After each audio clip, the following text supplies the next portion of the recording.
Chapters 561, 562, 563, 564, chapter start, chapter 561, code को decipher करना। ये एक बहुत ही साफ प्रॉब्लम थी, लेकिन नॉर्मल लोग इसे आसानी से नजरअंदाज कर देते। आखिर ये रहस्यमय गू इमॉर्टल इतनी बड़ी मुसीबत क्यों मोल ले रहा था, इतना बड़ा रिस्क उठाकर जायंट सन इमॉर्टल वेनरेबल के अरेंजमेंट के साथ छेड़छाड़ करके अपनी इनहेरिटेंस सेटअप कर रहा था। अगर मैं उसकी जगह सोचूं, अगर मेन वो गू इमॉर्टल होता तो मेन 88 ट्रू यांग बिल्डिंग के लूपहोल को खोदने पर इतना जोर क्यों देता? मैं थोड़ी सी मेहनत करके आराम से अपनी एक अलग इनहेरिटेंस सेटअप कर सकता था। 88 ट्रू यांग बिल्डिंग एक रैंक 8 इमॉर्टल गू हाउस है और इसे खुद जायंट सन इमॉर्टल वेनरेबल ने अरेंज किया था। इसके लूपहोल का फायदा उठाने में बहुत बड़ा रिस्क था। अगर मैं दिल से एक इनहेरिटेंस छोड़ना चाहता तो इतनी दूर जाने की और जानबूझकर रिस्क लेने की कोई जरूरत नहीं थी। जब तक कि फैंग युआन की पलकें झुक गई और उसकी काली एन में एक ठंडी रोशनी तेजी से चमक कर गायब हो गई। जब तक कि अस इनहेरिटेंस के लिए ऐसे अरेंजमेंट की जरूरत ही ना हो।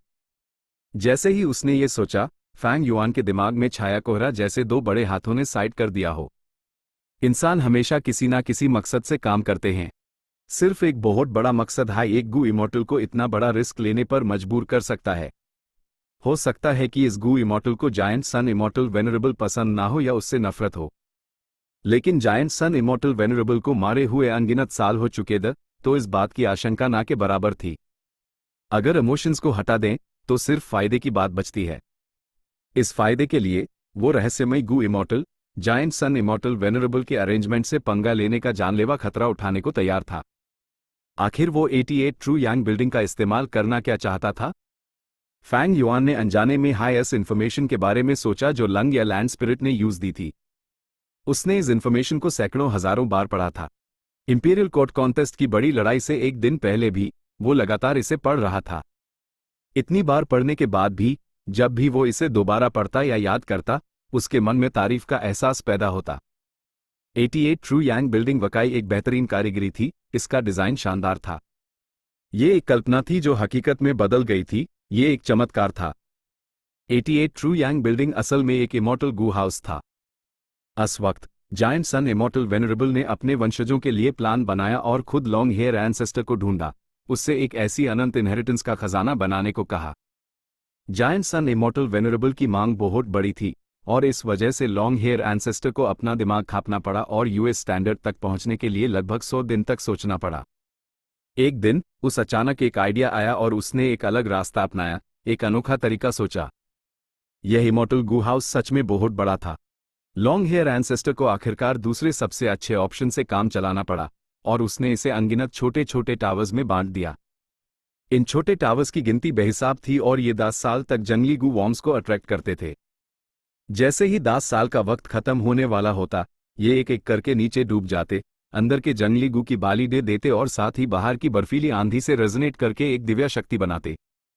ये दिव्या शक्ति धीरे धीरे कंडेंस होकर एक क्वालिटेटिव चेंज लाती और 88 ट्रू यांग बिल्डिंग की एक मंजिल में तब्दील हो जाती।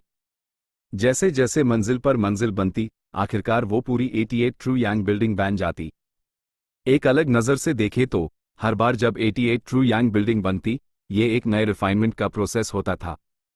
लॉन्ग हेयर एंसेस्टर वाकई हमेशा का नंबर 1 रिफाइनमेंट पाथ इमॉर्टल कहलाने के लायक था। उसकी गू रिफाइनमेंट की काबिलियत एक मोर्टल के लेवल से कहीं आगे दिव्यता के लेवल तक पहुंच चुकी थी। आम गू मास्टर्स के लिए एक गू को सफलता से रिफाइन करना ही आसान नहीं था। यही हाल गू इमॉर्टल्स का भी था जब वो इमॉर्टल गू रिफाइन करते थे। लेकिन लॉन्ग हेयर एंसेस्टर नॉर्मल गू रिफाइनमेंट की हदों को पार करके परफेक्शन के लेवल तक पहुंच चुका था। तो क्या 88 ट्रू यांग बिल्डिंग का रिफाइनमेंट सफल हुआ था? सच कहूं तो रिफाइनमेंट पूरी तरह से सफल नहीं हुआ था।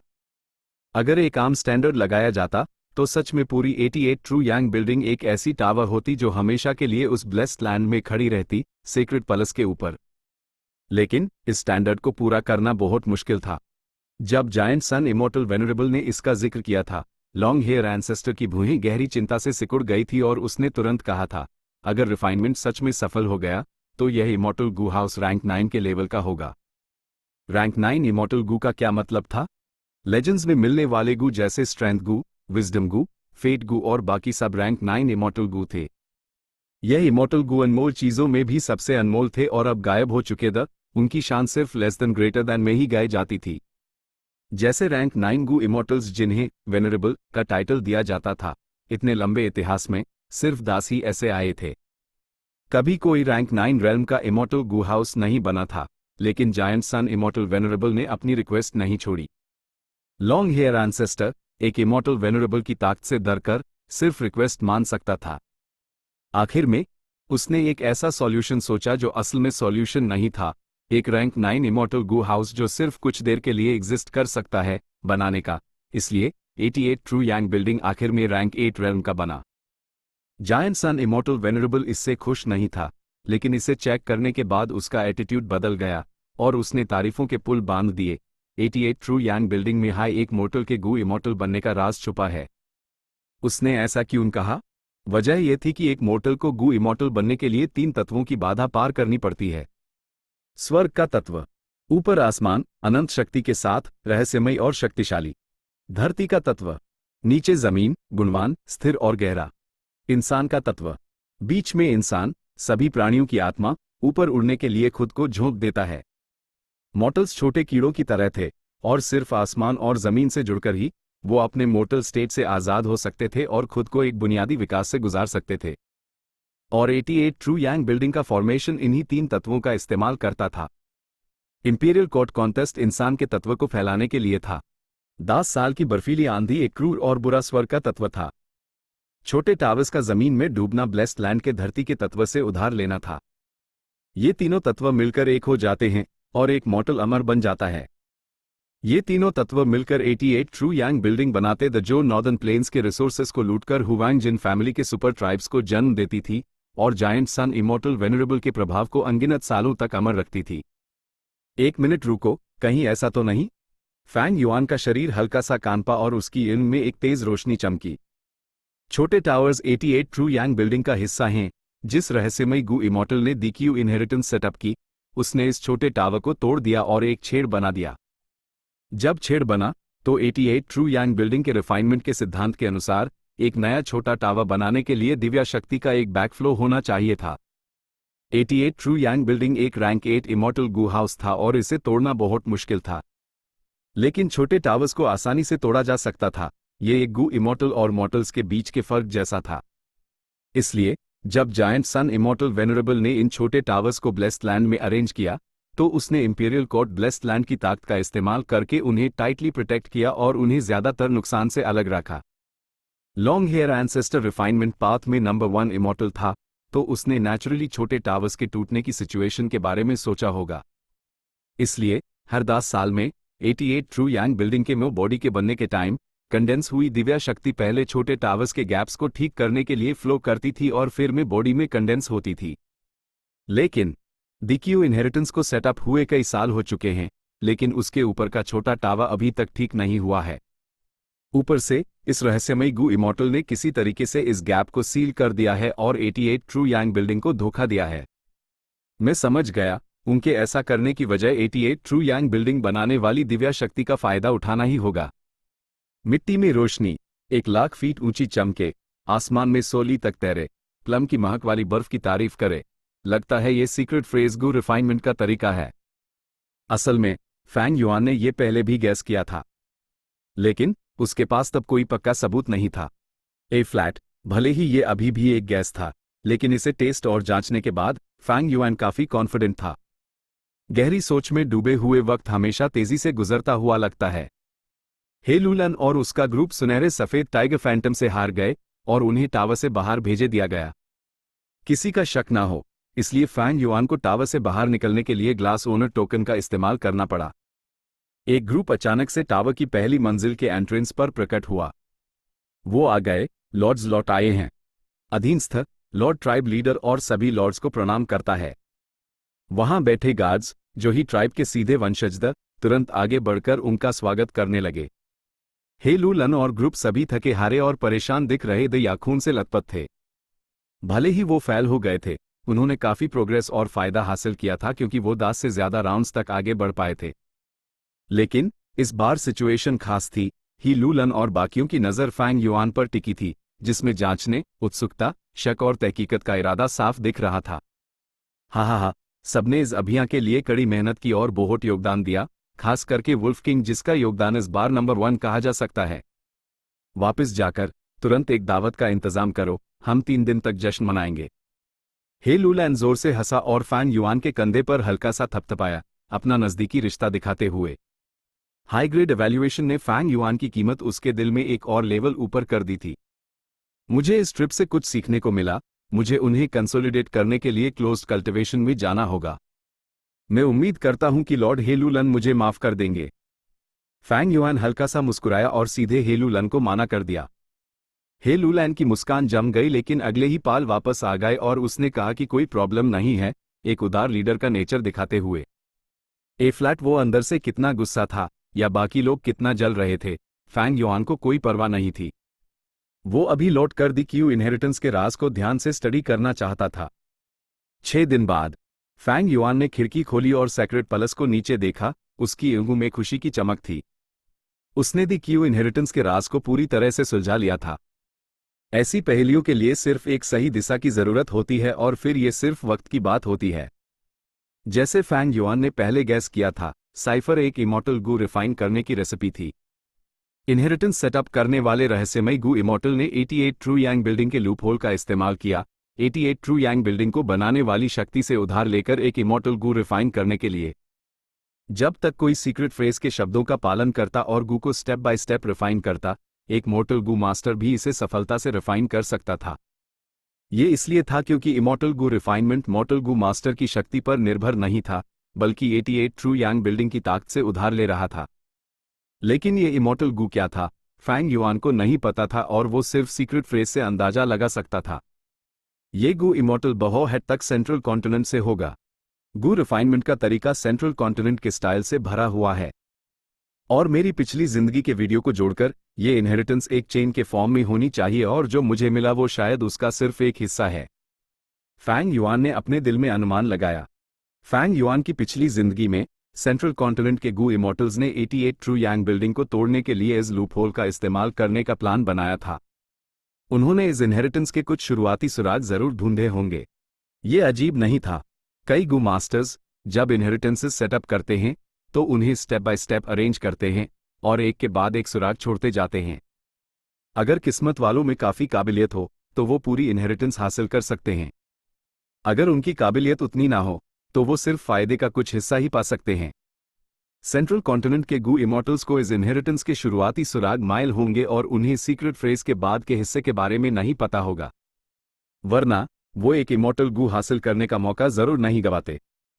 और जो फैंग युआन ने गलती से हासिल किया था वो सिर्फ बाद का हिस्सा था। बिना शुरुआती सुरागों के ये बहुत ही ज्यादा समझ से परे हो गया था। अगर फैंग युआन के पास 88 ट्रू यांग बिल्डिंग की इंफॉर्मेशन और उसकी पिछली जिंदगी की यादें ना होती तो वो इसे समझ नहीं पाता, भले ही यूज काफी वक्त दिया जाता।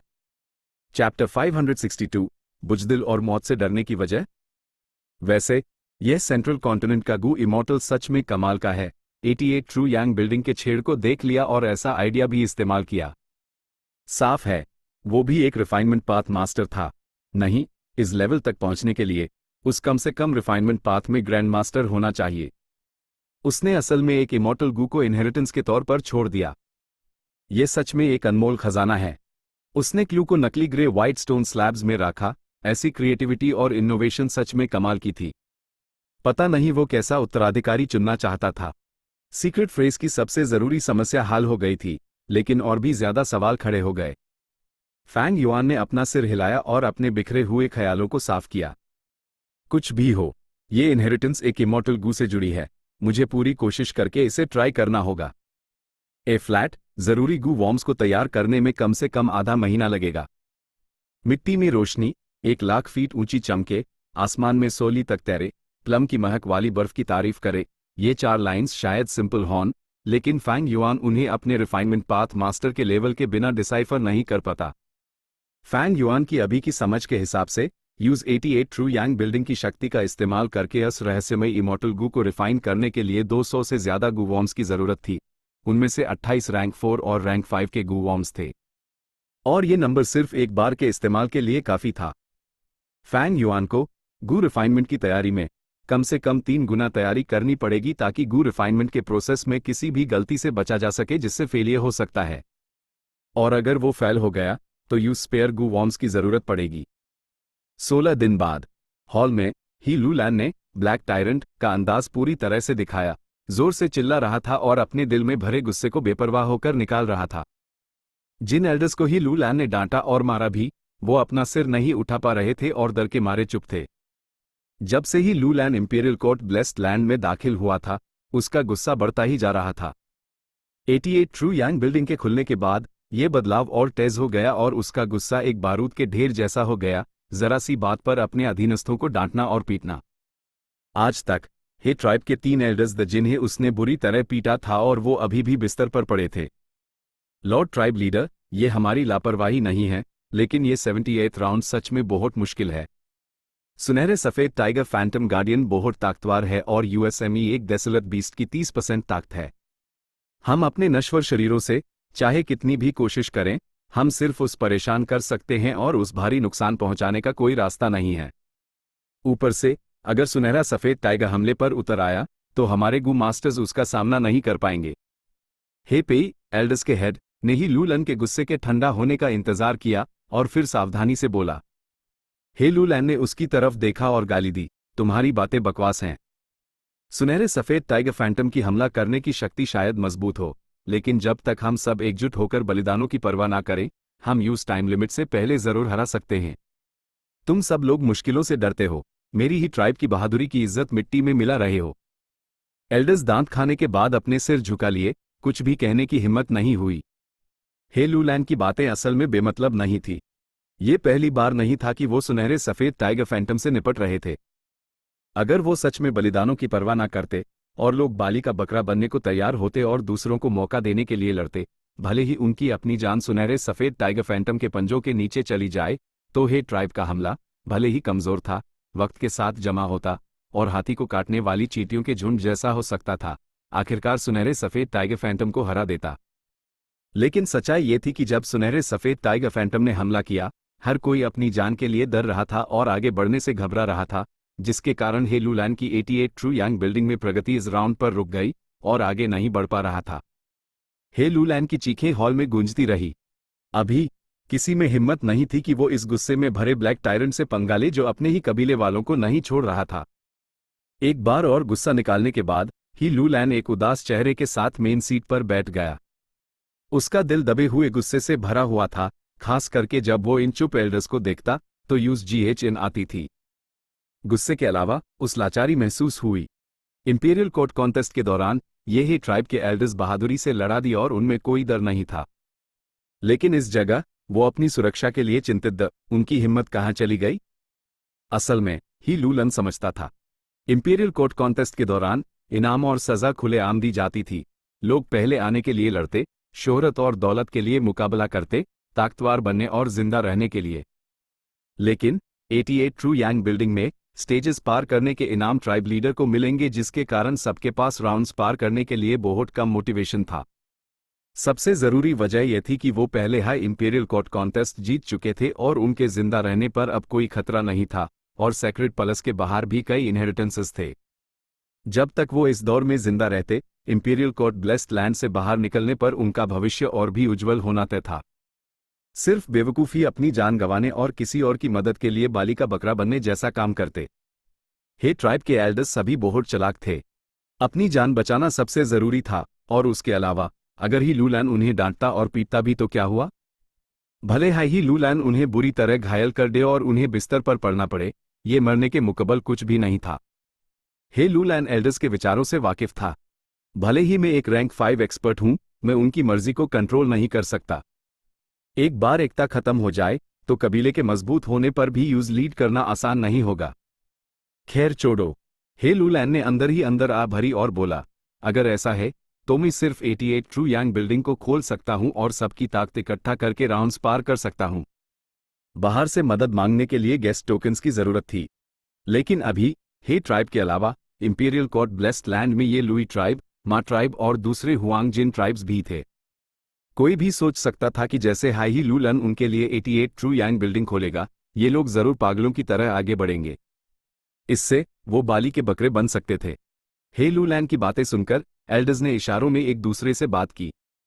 इस तरीके से वो सबसे आगे रहने से बच सकते थे, लेकिन वो थोड़ा अनैच्छिक थे। पहले एल्डर हे पे आगे बढ़ा, लॉर्ड ट्राइब लीडर, ये एक चतुर तरीका है लेकिन हमें सतर्क रहना होगा। इन लोगों में शायद पूर्वज का खून बह रहा हो, लेकिन वो हमारे ही ट्राइब के नहीं हैं। जब वो राउंड्स पार करेंगे और फायदे लेंगे, मुझे डर है कि वो कुछ भी नहीं देंगे। सही कहा, लॉर्ड। एल्डर हे ची शेंग ने भी जोड़ा, हमारी ही ट्राइब ने अपना दिमाग खपाया और बड़ी मुश्किलों का सामना किया, तब जाकर हम इस बार के इंपीरियल कोर्ट कॉन्टेस्ट में विजेता बन पाए। यह 88 ट्रू यांग बिल्डिंग हमारी है, हम इसे बहरवालों के साथ क्यों बांटे? ऐसे कामों के पहले भी उदाहरण हैं, लेकिन इतिहास में देखें तो वो सब कमजोर ट्राइब जो किस्मत से जीत गए थे और उनके पास स्टेजेस पार करने की काबिलियत नहीं थी, इसलिए उनके पास दूसरे हुआंग जिन ट्राइब्स को बुलाने के अलावा कोई चारा नहीं था। हमारी ही ट्राइब मजबूत है और उसमें कई काबिल एक्सपर्ट्स हैं, हम दूसरों की मदद क्यों मांगे? HMPH हे लूलैन ने अपनी भुएं उठाई, जब हमारी सेना इतनी मजबूत है तो हम एक सुनहरे सफेद टाइगर फैंटम को भी चैलेंज क्यों नहीं कर पा रहे हैं? तुम कुत्तों के गोबर के ढेर सिर्फ अपनी जान को प्यारा समझते हो, लेकिन जब मैं बहरवालों को अपनी जान दांव पर लगाने के लिए लाना चाहता हूं तो तुम डरते हो कि वो फायदे ले लेंगे। तुम्हें लगता है इस दुनिया में ऐसी अच्छी चीज मिलती है? इन एल्डर्स से अलग ही लूलन पहले से ही बहुत बेचैन था। वो great strength true martial physique का मालिक था और गु इमोर्टल बनने के लिए यूज एक स्ट्रेंथ पाथ इमोर्टल गु हासिल करना ही था। सिर्फ एक इमोर्टल बनकर ही वो अपनी जान पर मंडरा रहे इस खतरे को कम कर सकता था। लेकिन क्या 88 ट्रू यांग बिल्डिंग में कोई स्ट्रेंथ पाथ इमोर्टल गु था या स्ट्रेंथ पाथ इमोर्टल गु किस मंजिल पर था? दोनों हाय अनजान थे। इसलिए वो दिल से रिवाजों को तोड़ना चाहता था और ऐसी सिचुएशन लाना चाहता था जहां हुआंग जिन ट्राइब्स राउंड्स पार करने के लिए सहयोग करें। हर राउंड जो वो पार करता, उसके पास ओनर टोकन को आगे बढ़ाता और आगे बढ़ने में आसानी करता। भले हाई वो इस राउंड में बार बार हार रहे थे, ही लूलैन ने इसे एक अच्छे मौके के रूप में सोचा। उसने इस मौके का फायदा उठाया और एक बार फिर चिल्लाया। उसकी गुस्से भरी चीखें हॉल में गूंज रही थी, जिससे सबके कानों में सन्नाटा सा छा गया। हे लूलैन की शक्ति और भयंकर प्रतिष्ठा के कारण एल्डर्स सिर्फ समझौता कर सकते थे। पहले एल्डर हे पेई ने चिंता से कहा, 88 ट्रू यांग बिल्डिंग को दूसरों के लिए खोलना एक तूफान को अंदर आने देने जैसा है, एक बार उसकी गति बढ़ गई तो ये जरूर भारी नुकसान पहुंचाएगी। मेरा सुझाव है कि हम कुछ सीमाएं लगाएं। वुल्फ किंग चैंग शन यिन एक सबक है जो हमारे सामने है। इन शब्दों ने तुरंत एल्डर्स के बीच एक तेज हलचल मचा दी। किसी ने कड़वे स्वर में कहा, सही है, वुल्फ किंग सच में एक गुंडा है, वो सारे फायदे अकेले ही ले रहा है। अभी वो क्लोज डोर कल्टिवेशन में है, शायद अंदर ही अंदर खुद पर हंस रहा होगा। किसी ने नफरत से उपहास किया, 88 ट्रू यांग बिल्डिंग हे ट्राइब का है, हमने यूज राउंड से निपटने के लिए शामिल होने दिया क्योंकि हमने उस बहुत इज्जत दी, लेकिन वो हमें इस तरह से चुकाता है।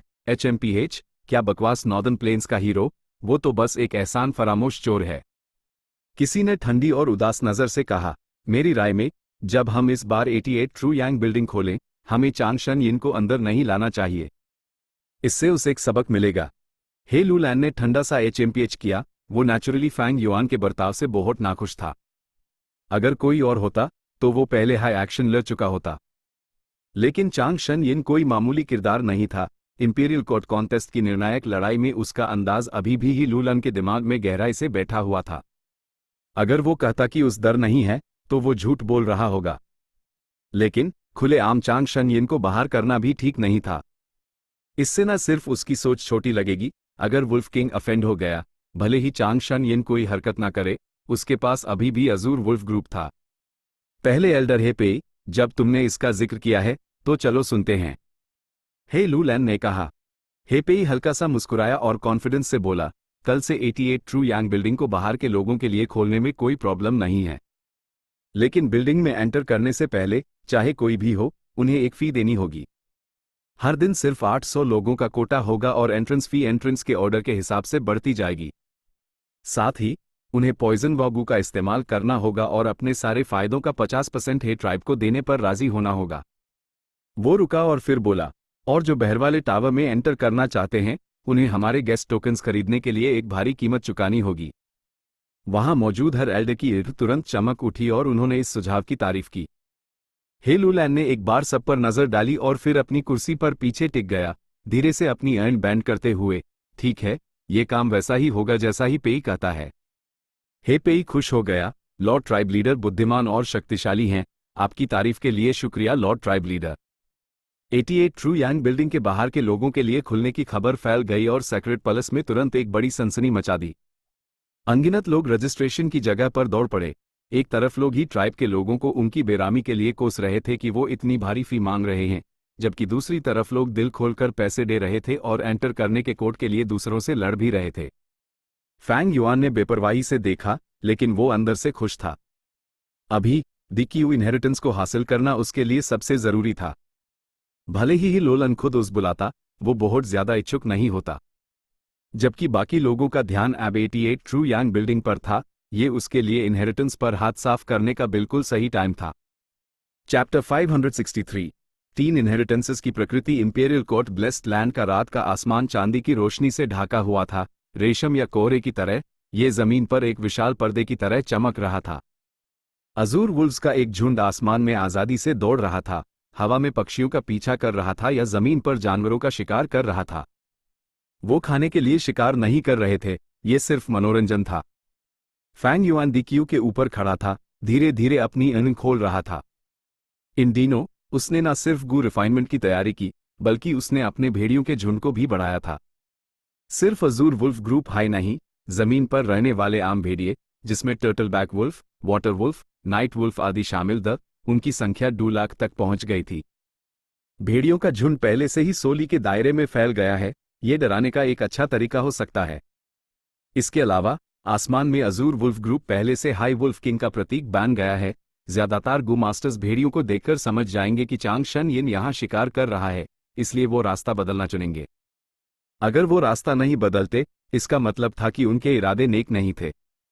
एक बार जब ये गू मास्टर्स भेड़ियों द्वारा ढूंढ लिए जाते, तो अन पर हमला हो जाता। बेशक कुछ मासूम लोग भी थे जो गलती से अंदर आ जाते थे, लेकिन फैंग युआन उनकी परवाह नहीं कर सकता था। अगर वो भेड़ियों द्वारा मारे जाते तो ये उनकी बदकिस्मती थी। फैंग युआन ने अपनी नज़र सेक्रेट पैलेस की तरफ घुमाई। भले ही वो दूर था, वो आसमान में चमकदार ऑरोरा देख सकता था। सेक्रेट पैलेस एक बार फिर चमकदार रोशनी में नहा रहा था। ये एक खूबसूरत नज़ारा था, और ये इस बात का भी संकेत था कि 88 ट्रू यांग बिल्डिंग दूसरी मंजिल बनाने जा रहा था। फैंग युआन के मामले में इसका एक और मतलब था। टावर्स डूबते हैं और अनगिनत जंगली गू की बाली चढ़ाई जाती है ताकि वो उस रहस्यमयी शक्ति में बदल सके जो इमॉर्टल गू हाउस बनाती है।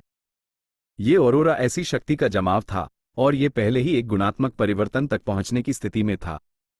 दी क्यू इनहेरिटेंस को खोलने के लिए फैंग युआन को इस रहस्यमयी शक्ति की ताकत उधार लेनी थी और इसे पीछे की तरफ बहने पर मजबूर करना था।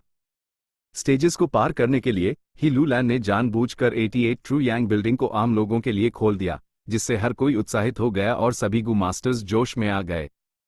जैसे ही खबर फैली, सीक्रेट पैलेस के बाहर के सभी गू मास्टर्स यहां आकर इकट्ठा हो गए। सबका ध्यान अब 88 ट्रू यांग बिल्डिंग पर है। ये मेरे लिए इनहेरिटेंस खोलने का बिल्कुल सही समय है। फैंग युआन की नजर चमकी और वो मुस्कुराया। बिना किसी हिचकिचाहट के उसने हमला किया। जाओ, उसने अपने पेट पर थपथपाया और 36 गू वॉर्म्स उसके अपचर से बाहर निकल आए। ये गू अजीब आकृतियों के थे। उनके शरीर छोटे थे और एक नाखून के आधे आकर के वो 5 न्यूक्लियर सितारों जैसे थे जो दूधिया सफेद रोशनी दे रहे थे। यह रैंक 1 लिटिल लाइट गू एक बहुत मशहूर लाइट पाथ सहायक प्रकार का गू। जैसे हाईफैंग युआन ने चाहा, यह लिटिल लाइट गू दी क्यू की गुफा में उद गए। तुरंत ही गुफा का अंधेरा दूर हो गया। फैंग युआन ने 13 और लाइट फेंसेस गू बुलाए। ये गू रैंक 3 का था, ये भी लाइट पथ से एक्टिव होने पर वो बाड़ों में बदल सकते थे और लक्ष्य को रोक सकते थे। लाइट फेंसेस गू गुफा में उद गए और लिटिल लाइट गू के साथ मिल गए, लेकिन कोई बदलाव नहीं हुआ। फैंग युआन हल्का सा मुस्कुराया, उसने अपना हाथ हिलाया और 3 रैंक 5 लाइट पाथ गू बाहर आ गए। यह 3 गू द लाइटनिंग फ्लैश गू जो स्पीड बढ़ता था, अनलिमिटेड स्प्रिंग लाइट गू जो ठीक करता था, और attack type heaven blazing spark गू। लाइटनिंग फ्लैश गू नीली रोशनी छोड़ रहा था, ये बिजली की तरह चमका जब वो गुफा में उड़ा। स्थिर दी क्यू में आखिरकार कुछ बदलाव हुए, जैसे कोई मैकेनिज्म खुल गया हो। दी क्यू के आसपास की जमीन और मिट्टी फैलने और जुड़ने लगी। नीली बिजली ने पहले के लिटिल लाइट गू को नाश कर दिया और हल्की नीली चमक में बदल गई, जिसमें एक अत्यंत शक्तिशाली ऑरा था। लेकिन उसी समय लाइट फेंसेस गु आपस में जुड़ गए और उन्होंने रोशनी के बाड़े बनाए जिन्होंने नीली बिजली को अंदर रखा। नीली रोशनी बाहर निकलने ही वाली थी, लेकिन इस समय अनलिमिटेड स्प्रिंग लाइट अंदर उड़ी और एक अनंत हरे रंग की ऑरोरा छोड़ दी। ये पानी की तरह नर्म थी, नीली रोशनी को दबा रही थी और एक स्टेलमेट बना रही थी। आखिर में ब्लेजिंग हेवन स्पार्क गु अंदर उड़ा और एक चमकदार लाल रोशनी में बदल गया। इसने हरे ऑरा और नीली रोशनी को छेड़ दिया, गुफा में गहराई तक जाते हुए। कुछ जोर की आवाजों के साथ गुफा का प्रवेश द्वार धीरे धीरे बैंड हो गया। जमीन के गहरे हिस्सों में 3 रोशनियां आपस में मिल रही थी, एक रहस्यमयी परिवर्तन में लगी हुई थी जिसे फैंग युआन बयान नहीं कर सकता था। फैंग युआन ने यह देखा और उसका दिल शांत हो गया, वो जानता था कि वो सही था। ये कोड का मिट्टी में रोशनी वाला हिस्सा था। भले ही वो 80% शो था, उस गलतियों की चिंता थी। आखिरकार उसके पास इनहेरिटेंस के क्लू का सिर्फ बाद वाला हिस्सा था। पहला हिस्सा सेंट्रल कॉन्टिनेंट के गु इमॉर्टल्स के हाथों में था, लेकिन इस बाद वाले हिस्से में इस इनहेरिटेंस को खोलने का तरीका बताया गया था। फैंग युआन ने रिफाइनमेंट मास्टर के रूप में अपनी नींव का इस्तेमाल किया और 88 ट्रू यांग बिल्डिंग की जानकारी के साथ उसने इस कोड को जबरदस्ती इंटरप्रेट किया और इनहेरिटेंस को बीच में ही छीन लेने का मौका पाया। लगभग 1 घंटे बाद जमीन के नीचे से आने वाली आवाजें धीमी हो गई, लेकिन जमीन गर्म हो गई। भले हाई फैंग युआन ने नॉर्दर्न प्लेन्स के हिरण के चमड़े के जूते पहने हुए थे, वो इस गर्मी को रोक नहीं पा रहे थे। जमीन में बना छेद धीरे धीरे खुल गया। जैसे ही रोशनी चली गई, अंदर सिर्फ गहरा अंधेरा बचा। फैंग युआन ने यह देखा और वो खुश हो गया। मिट्टी में रोशनी के बाद 1 लाख फीट ऊंची चमके था। अगर इसका शाब्दिक अनुवाद किया जाता तो ये एक बड़ी गलती होती। यह कोट एक परीक्षा थी, गु मास्टर की रिफाइनमेंट की क्षमता को परखने के लिए। यह कोट रिफाइनमेंट पाथ के बारे में था। 1 लाख फीट ऊंची चमके सिर्फ एक दृश्य का वर्णन नहीं था, इसने रिफाइनमेंट प्रोसेस के कदमों का भी वर्णन किया था। फैंग युआन घबराया या चिंतित नहीं था। उसने 2 defensive rank 5 shine back spike गु, 3 इन्वेस्टिगेटिव टाइप हाई ऑब्जर्वेशन गु, 1 attack type 10,000 heart piercing arrow गु और 9 सहायक टाइप 9 फीट फ्लेम गु फेंके, सिर्फ ये देखने के लिए कि गुफा के अंदर भौर पीले रंग का धुआं हो रहा था लेकिन बाहर नहीं निकल रहा था। चिड़ियों के चहकने या उड़ते तीरों की आवाजें, हवा को चीरती हुई चीखती आवाजें धुएं के अंदर से आ रही थी। ये दृश्य 7 मिनट तक चला, जब तक कि अंधेरा फिर से नहीं लौट आया। जमीन फिर से बैंड हो गई, जैसे गुफा गायब हो गई हो। इस बार दिक्यू ने गर्मी नहीं छोड़ी, बल्कि ठंडी हवा रिस रही थी, जिससे फैंग युआन के पैर ठंड से अकड़ गए। फैंग युआन ने एक आह भरी अपनी नजर सेक्रेट पैलेस की तरफ घुमाते हुए। अगर मेरा अंदाजा सही है तो सेक्रेट पैलेस में अब अफरा तफरी मचने वाली है। उसी पाल सेक्रेट पैलेस में एक साइड हॉल में पेड़ों से छिपा हुआ गुप्त दरवाजा खुला। एक बूढ़ा आदमी जिसके बाल बर्फ की तरह सफेद थी, एक आधे उम्र के गु मास्टर के साथ बाहर निकला। बूढ़े साहब, अपना ख्याल रखिएगा। पहले एल्डर हेपेई ताई बाई यून शेंग को गुप्त दरवाजे से बाहर लाए और अपनी छाती थपथपाई। चिंता मत कीजिए, मेरे होते हुए आपको एक गेस्ट टोकन जरूर मिलेगा। ताई बाई यून शेंग हंसा। जब एल्डर हेपेई वादा कर रहे हैं तो मुझे यकीन है कि यह जरूर सफल होगा। बेशक मैं निश्चिंत हूं, आपको मुझे छोड़ने आने की जरूरत नहीं है। अलविदा। अलविदा। पहले एल्डर हेपेई ने अपनी मुट्ठी अपनी छाती पर राखी और झुका। ताई बाई यून शेंग को कोने में मुड़ते हुए और पेड़ों के पर्दे में अपनी नजरों से ओझल होते हुए देखा। एक इमॉर्टल वेनरेबल की इनहेरिटेंस का आकर्षण सच में बहुत बड़ा है। सोचना भी मुश्किल है कि ताई बाई यून शेंग भी मुझे रिश्वत देने आए। हेपेई ने आ भरी। जब से ही लू लैन ने 88 ट्रू यांग बिल्डिंग को खोला था, इस मामले का इंचार्ज एल्डर हेपेई बहुत मशहूर हो गया था। हर दिन तरह तरह के लोग उससे गुप्त रूप से मिलने आते, कुछ अपने रिश्तों का इस्तेमाल करते जबकि दूसरे दोस्ती बनाने की कोशिश करते। कुछ लोग उस रिश्वत देते और कुछ लोग उस आकर्षित करने की कोशिश करते। लेकिन ताई बाई यून शेंग का आना ही पेई के लिए एक झटका था। ताई बाई यून शेंग की बड़ी इज्जत थी। वो नॉर्दर्न प्लेन्स का नंबर 1 हीलर था। उसने अनगिनत लोगों को बचाया था और वो एक अत्यंत धार्मिक आदमी था जिसका चरित्र महान था। उसका प्रभाव बहुत बड़ा था। हेपेई ने उम्मीद नहीं की थी कि ताई बाई यून शेंग यूज रिश्वत देगा। आखिर में बूढ़े सर ताई बाई भी एक मोर्टल ही हैं। गेस्ट टोकन्स बस इतने ही हैं, अगर मैं होता तो मैं भी खुद को रोक नहीं पाता। हेपेई हंसा, अपना सिर अनजाने में सेक्रेट पैलेस के ऊपर की तरफ उठाते हुए। वहां चमकदार रोशनियों का एक ऑरोरा एक घने कोहरे में बदल गया था। इस घने कोहरे के अंदर 88 ट्रू यांग बिल्डिंग की दूसरी मंजिल पहले से ही दिखाई दे रही थी। जल्द ही दूसरी मंजिल बन जाएगी। थोड़ी दूर ताई बाई यून शेंग ने अपना सिर उठाया और देखा। रंग बिरंगी ऑरोरा उसके सफेद बालों और झुर्रियों भरे चेहरे पर चमक रही थी। ताई बाई यून शेंग बेहोशी की हालत में था। उसकी यादों में गहराई से बसी एक घटना फिर से सामने आ गई। उस दिन सूर्यास्त आग की तरह चमक रहा था, आसमान में जल रहा था। ये 14 साल का ताई बाई यून शेंग था, जो अभी अभी यूएस बूढ़े भिखारी से मिला था जिसने उसकी जिंदगी हमेशा के लिए बदल दी। नौजवान, तुमने मुझे एक कटोरा पानी दिया, तुमने इस बूढ़े भिखारी की जान बचाई।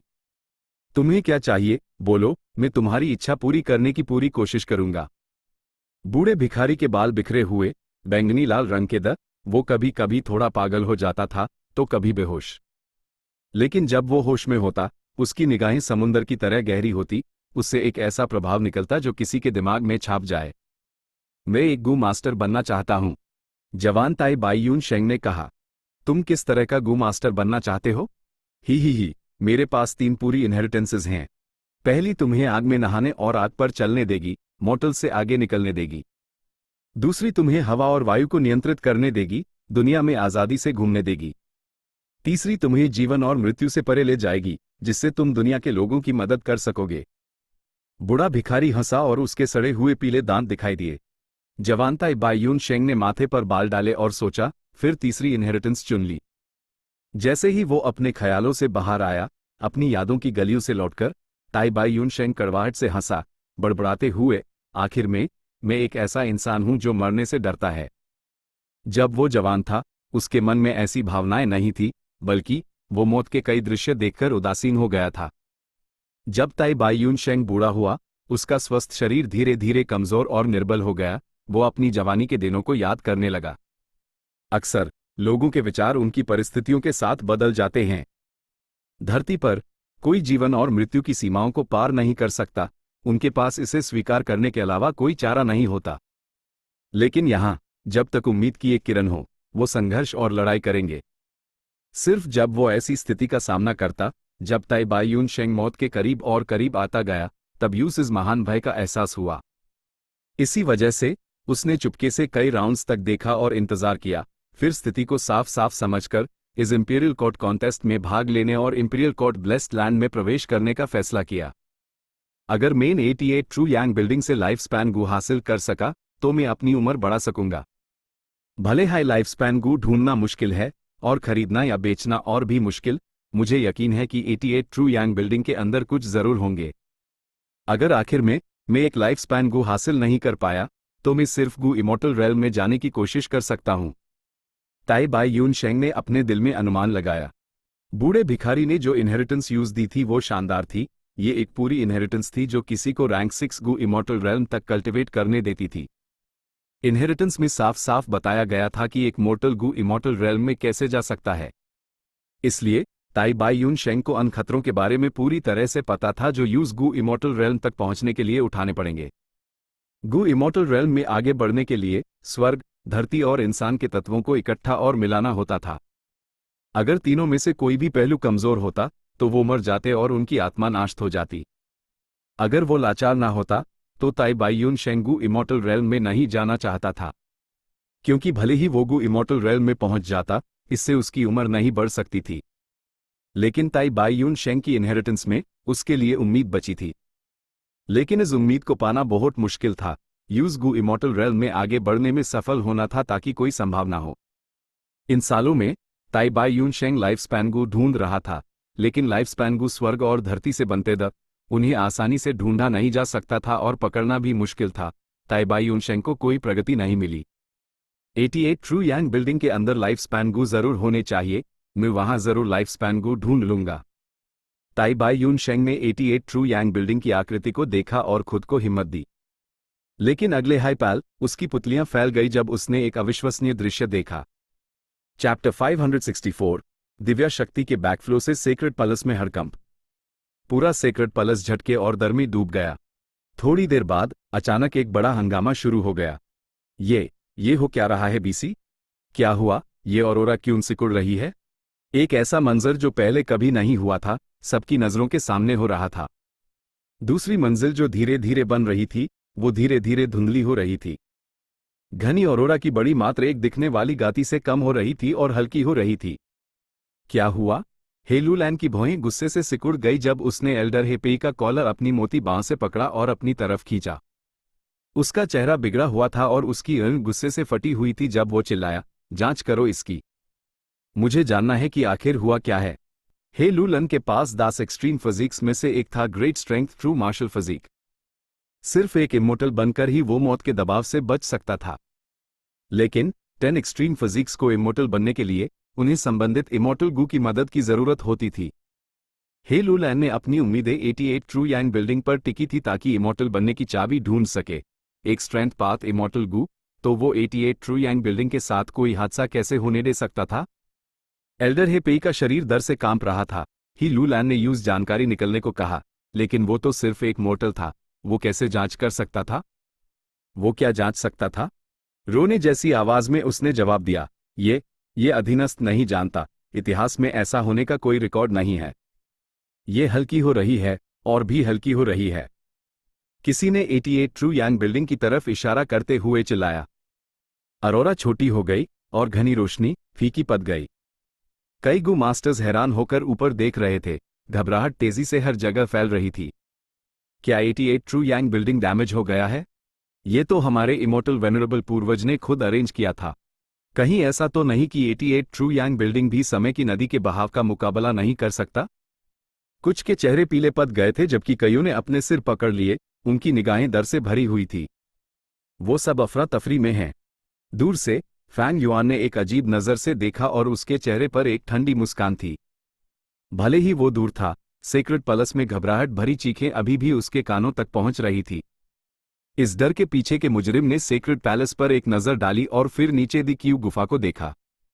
उसकी निगाहें एक अजीब रोशनी से चमक रही थी जब उसने तारीफ की, कमाल है, सच में कमाल है। फैंग युआन ने पहले अनुमान लगाया था कि ज्यादा से ज्यादा 10% हाई एब्जॉर्ब होगा, लेकिन उसने कभी नहीं सोचा था कि जब वो मैकेनिज्म एक्टिवेट करेगा तो दिव्या शक्ति का बैकफ्लो उसके अनुमान को पार कर जाएगा। सिर्फ इसके आधार पर फैंग युआन कह सकता था कि असगू इमोर्टल की 88 ट्रू यांग बिल्डिंग की समझ बिल्कुल उससे कम नहीं थी। ये रहस्यमय गू इमोर्टल कौन है? उनकी पहचान क्या है?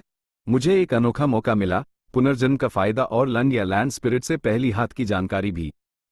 लेकिन वो कैसे 88 ट्रू यांग बिल्डिंग के बारे में इतनी गहरी समझ रख सकता था? अभी गुफा रोशनी से लबालब भरी हुई थी, लगभग ओवरफ्लो होने की कागार पर, लेकिन प्रवेश द्वार पर काली रोशनी की एक परत ने इसे मजबूती से रोक रखा था। अरोरा तेजी से बढ़ रही थी। अंदर बन रही तेज रोशनी और भी ज्यादा प्रचंड होती जा रही थी। क्रैक!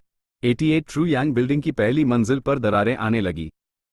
हेपेई और दूसरे एल्डर्स पीले पड़ गए जब वो इस दृश्य को हैरान होकर देख रहे थे। सेक्रेट पैलेस की निचली मंजिलों पर दूसरे गू मास्टर्स की बात करें तो कई पहले ही जमीन पर घुटनों के बाल आकर लगातार सर झुका रहे थे। कुछ चिल्ला रहे थे, कुछ रो रहे थे और कुछ भीख मांग रहे थे, गिरो मत, गिरो मत। हे पूर्वज, हमसे क्या गलती हुई? आप हमें ऐसी सजा क्यों दे रहे हैं? हम पूर्वज से दया की भीख मांगते हैं, कृपया हम नालायक वंशजों को एक और मौका दें। ये सभी आवाजें ही लूलन के कानों में जा रही थी जब वो 88 ट्रू यांग बिल्डिंग की पहली मंजिल को सख्ती से घूर रहा था। दरारें लगातार पहली मंजिल पर फैल रही थी। भले ही लूलन एक रैंक 5 गू मास्टर था जिसके पास एक एक्सट्रीम फिजिक थी, मॉर्टल्स के शिखर पर एक अस्तित्व, अभी वो घबराहट, लाचारी, हिचकिचाहट और कमजोरी महसूस कर रहा था। नहीं, ये नहीं हो सकता। वे ये होने नहीं दे सकता। हे लूलन गुस्से में चिल्लाया। उसका चेहरा बुरा हो गया और उसकी निगाहें गर्म गुस्से से भरी हुई थी। मैंने अभी तक मां का बदला नहीं लिया है।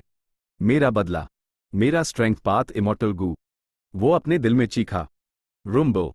एक हल्की सी आवाज सुनाई दी, लेकिन धरती कांप उठी। 88 ट्रू यांग बिल्डिंग की पहली मंजिल, जो पूरी तरह से बन चुकी थी, पूरी तरह से टूट गई और वापस आजाद ऑरोरा रोशनी में बदल गई। रोशनी एक ऐसी बात की तरह थी जिसने बांध तोड़ दिया हो। वो तेजी से बाहर निकली और फैल गई। कुछ ही सांसों में इसने पूरे सेक्रेट पैलेस को छर लिया और आसमान को रंग दिया। फफ! हे लूलन की नजरों से फोकस चला गया जब उसके पेट में घुटन भर गई। उसने अनजाने में ही थमा हुआ खून थूक दिया जो उसके गले की तरफ उल्टा बह गया था। नहीं, मैं ये होने नहीं दूंगा। अभी वापस बानो, वापस आओ। उसने अपनी हथेलियां खोली और ऑरोरा को पकड़ने की कोशिश की। और जैसे कि उसकी कोशिश का जवाब दे रही हो, बाहर निकल रही ऑरोरा धीरे धीरे कम हो गई और आसपास की रोशनियां भी वापस गिरने लगी। हे लूलैन की निगाहें चमकी, उसके अंदर उम्मीद की एक चिंगारी अभी जली ही थी, लेकिन अगले ही पाल पूरी तरह से बुझ गई। ऑरोरा की रोशनी शायद वापस इकट्ठा हो गई थी, लेकिन ये पहली मंजिल की तस्वीर में वापस नहीं बनी। रोशनी लगातार कम होती गई, जैसे कोई बड़ा अदृश्य जानवर उस निगल रहा हो। नहीं, ऐसा मत करो। दूर, ताई बाई यून शेंग बड़बड़ाया, उसका चेहरा बेजान हो गया था। क्या आसमान मेरी ही ट्राइब को मरना चाहता है? पहले एल्डर हे पेई ने अपने बाल पकड़ लिए। हे ट्राइब के हाथों में 88 ट्रू यांग बिल्डिंग में एक समस्या पैदा हुई, इसका मतलब ही ट्राइब पूरी तरह से खत्म हो गया था। दूसरी सुपर फोर्सेस और हुआंग जिन ट्राइब्स उन्हें नहीं छोड़ेंगे। हे भगवान, क्या हुआ? 88 ट्रू यांग बिल्डिंग असल में। ये लुई संग ने डर से अपनी छाती पकड़ ली। उसके दिल के पास फायर पाथ इमॉर्टल गू रहता था, जो ये लुई ट्राइब के सुप्रीम एल्डर ये लुई लाई ने इंपीरियल कोर्ट कॉन्टेस्ट से पहले उधार दिया था। अभी यह फायर पाथ इमॉर्टल गू लगातार कांप रहा था। लगभग उसी समय फैंग युआन के चेहरे पर भी हल्का सा बदलाव आया। उसके अपचर में स्प्रिंग ऑटम सकाडा ने अपना असली रूप दिखाया, लगातार कांप रहा था और अपना इमॉर्टल गू ऑरा छोड़ रहा था, जिससे उसका रैंक 5 एपर्चर दबाव से चरमराने लगा। ये स्वर्ग और धरती में ग्रेट डाओ की अनुगूंज है। फैंग युआन इससे अच्छी तरह वाकिफ था। इंसान सभी जीवित प्राणियों की आत्मा है, गू स्वर्ग और धरती का सार है, ग्रेट डाओ का एक पात्र। अगर एक मोर्टल गू को स्वर्ग और धरती के कानून का एक छोटा सा टुकड़ा कहा जाता है, तो एक इमॉर्टल गू ग्रेट डाओ का एक कोना रखता है, स्वर्ग और धरती के नियमों का एक पूरा टुकड़ा। इसी वजह से एक इमॉर्टल गू अपनी तरह का सिर्फ एक ही हो सकता था। हर बार जब एक इमॉर्टल गू पैदा होता, आसपास के दूसरे इमॉर्टल गू कांपने लगते और प्रतिक्रिया देते। गू वॉर्म्स के शरीरों के अंदर के कानून जितने ज्यादा नजदीकी से जुड़े या विरोधी होते, उनके बीच अनुगूंज उतनी ही मजबूत होती और वो उतनी ही ज्यादा कांपते। स्प्रिंग ऑटम सकाडा के कांपने की हद से यह इमॉर्टल गू जो पैदा होने वाला है, टाइम पाथ का नहीं है। फैंग युआन ने अनुमान लगाया, लेकिन उसकी निगाहें गुफा पर सख्ती से टिकी हुई थी, जरा सी भी लापरवाही के बिना। गुफा के अंदर 88 ट्रू यांग बिल्डिंग से आने वाली अरोरा लगातार अब्जॉर्ब हो रही थी और फिर अंदर की तेज रोशनी को पोषण देते हुए गायब हो रही थी। ये तेज रोशनी और भी ज्यादा फूल फल रही थी। प्रवेश द्वार पर काला पर्दा इसे रोक ना पाने के संकेत दिखा रहा था। बस इतना ही। अगर मैं अब हरकत नहीं करूंगा, तो काला पर्दा फट जाएगा और अरोरा आसमान में चली जाएगी और मुझे एक्सपोज कर देगी। अगर ही लू लन और बाकी लोगों ने मुझे देख लिया तो ये छोटी बात है, लेकिन अगर इसने 88 ट्रू यांग बिल्डिंग की सोई हुई इच्छा को जागा दिया, तो इमॉर्टल वेनरेबल की इच्छा का सिर्फ एक विचार मुझे राख में बदल देगा। फैंग युआन ने कई बार हरकत करने की इच्छा को दबाया था, और अब समय पूरी तरह से पक चुका था। उसने अपनी चाल चली, बड़ी संख्या में गू वॉर्म्स फेंक दिए। रैंक 1 से रैंक 5 तक के सभी पाथ्स के गू वॉर्म्स बारिश की तरह नीचे गिरे। ये स्थिति अव्यवस्थित और जटिल लग रही थी, लेकिन इसमें एक खास गहराई थी। गू वॉर्म्स न सिर्फ अलग अलग समूहों में बनते हुए बल्कि उनके बीच में खास दूरियां भी थी, यहां तक कि कुछ गू वॉर्म्स थोड़ा धीरे गिरे जबकि कुछ तेजी से। यह गू रिफाइनमेंट की एक ऊंच कोटि की तकनीक थी जिसे स्प्रिंकलर कहते हैं। प्राकृतिक प्रतिभा और योग्यता वाले गू मास्टर्स एनस्लेवमेंट पाथ और उड़ने की कला में महारत हासिल कर सकते थे, लेकिन ऊंचे प्राकृतिक प्रतिभा वाले गू मास्टर्स को भी स्प्रिंकलर तकनीक का एक ठीक ठाक प्रदर्शन करने के लिए हजारों कोशिशें करनी पड़ती थी। फैंग युआन की इस तकनीक में महारत सिर्फ एक ठीक ठाक प्रदर्शन के लेवल से कहीं आगे थी, और दूसरे रिफाइनमेंट पाथ मास्टर्स को हैरानी में डालने के लिए काफी थी। गू वॉर्म्स के नीचे गिरने के बाद ऑरोरा धीरे धीरे नीले पानी या आसमान के रंग में बदल गई और फिर स्थिर हो गई। नीले रोशनी में अनगिनत सफेद रोशनियां पक्षियों की तरह उड़ रही थी और मछलियों की तरह तैर रही थी। सफेद रोशनी के छोटे छोटे दाने कभी कभी एक ढेर में इकट्ठा हो जाते और कभी कभी सितारों की तरह बिखर जाते। सिर्फ एक पाल के लिए इस पर नजर डालने से फैंग युआन को चक्कर आने लगा। उसने जल्दी से अपनी नजर सेक्रेड पैलेस की तरफ घुमाई। सेक्रेड पैलेस में शोर शराबा पहले ही कम हो चुका था। सेक्रेड पैलेस को जीएच हर्न वाली ऑरोरा रोशनी लगभग आधे कम होने के बाद उसके कम होने की गति धीमी हो गई। ये देखकर कि यहां कोई ध्यान नहीं दे रहा है और बिखरे हुए भेड़ियों के झुंड से भी कोई लड़ाई का संकेत नहीं आ रहा है, फैंग युआन ने अंदर ही अंदर रहत की सांस ली। सब कुछ ठीक चल रहा है, अब आखिरी कदम होना चाहिए। वो बेहद सावधान था और उसके मन में जरा सा भी घमंड नहीं था, बल्कि वो और भी सतर्क था। चाहे इस दुनिया का इतिहास हो या धरती का, कितने हैं मामले जहां लोग आखिरी बड़ा पर असफल हो गए। इसके अलावा ये आखिरी कदम एक बड़ा हंगामा मचाएगा और ये वो कदम था जहां समस्या पैदा होने की सबसे ज्यादा संभावना थी। फैंग युआन ने अपनी कलाई को हल्का सा झटका दिया और एक बदबूदार फाटगू जो उसने पकड़ रखा था हल्के से गुफा में उठ गया। तुरंत ही एक अजीब सी खुशबू गुफा से बाहर फैल गई। ये अजीब खुशबू बिना हवा के ही उठ गई, जल्दी फैलती चली गई। रुक गया, ये रुक गया है। थोड़ी देर के झटके और डर के बाद सेक्रेट प्लस के गू मास्टर्स खुशी से पागल हो गए। लॉर्ड, ऑरोरा कम होना बैंड हो गई है और धीरे धीरे फिर से बढ़ने लगी है। एक ही ट्राइब के एल्डर ने उत्साह से चिल्लाया और ही लूलैन ने यूज लात मारी। वे देख सकता हूं। हे लूलैन ने एल्डर को जमीन पर गिरा दिया। उसकी निगाहें बेरामी भरी थी लेकिन गहरी आवाज उसकी खुशी को छिपा नहीं सकी। लेकिन उसका दिल बेहद घबराया हुआ था। 88 ट्रू यांग बिल्डिंग की ऑरोरा का कम होना और यहां तक कि मंजिल का गिरना पहले कभी नहीं हुआ था।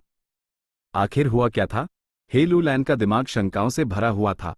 यूज नहीं पता था कि समस्या क्यों हुई। इसने उस बहुत चिंतित कर दिया।